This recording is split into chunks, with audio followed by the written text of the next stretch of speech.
കിരണിന്റെ അച്ഛൻ രൂപയെയും സോണിയെയും കിരണയെയും തേടി വർഷങ്ങൾ നീണ്ട ഇടവേളയ്ക്ക് ശേഷം ഉടനെ തന്നെ എത്തുകയാണ്. രാഹുൽ എന്ന ചതിയന്റെ വഞ്ചനകൾ പൊളിച്ചെടുക്കാനും രാഹുൽ എന്ന കാലനോട് പ്രതികാരം ചെയ്യാനുമായി അയാൾ വരികയാണ്.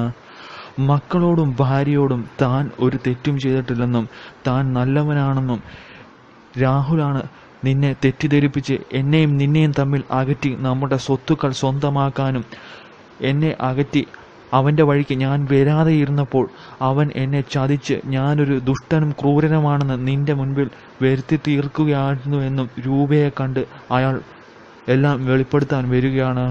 അതെ, രാഹുൽ പേടിച്ചിരുന്നത് പോലെ അയാളുടെ തിരിച്ചുവരവ് സംഭവിച്ചിരിക്കുന്നു.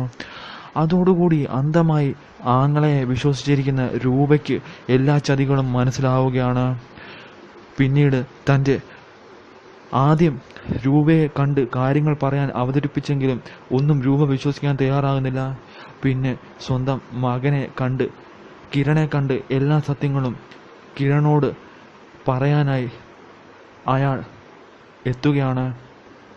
ആദ്യം കിരണ് ആരാണ് അതെന്ന് കണ്ടിട്ട് മനസ്സിലാകുന്നില്ല. പതിയെ കിരണോട് വെളിപ്പെടുത്തുകയാണ്. മോനെ, ഞാൻ നിന്റെ അച്ഛനാണ്. വർഷങ്ങൾ മുമ്പേ നിങ്ങളെ വിട്ടുപോയ, നിങ്ങൾ ചതിയനും ക്രൂരനുമെന്ന് കരുതുന്ന നിങ്ങളുടെ സ്വന്തം അച്ഛൻ. അയാളെ കണ്ട ഉടനെ കിരൺ അയാൾക്ക് നേരെ പൊട്ടിത്തെറിക്കുകയാണ്.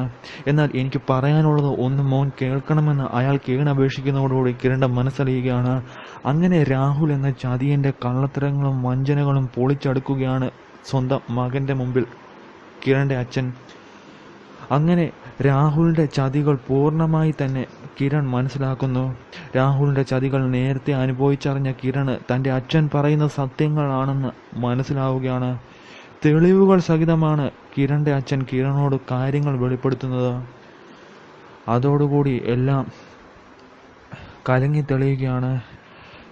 രൂപയോടും സോണിയോടും കിരണിന്റെ അച്ഛൻ പറഞ്ഞ സത്യങ്ങൾ കിരൺ വെളിപ്പെടുത്തുകയാണ്.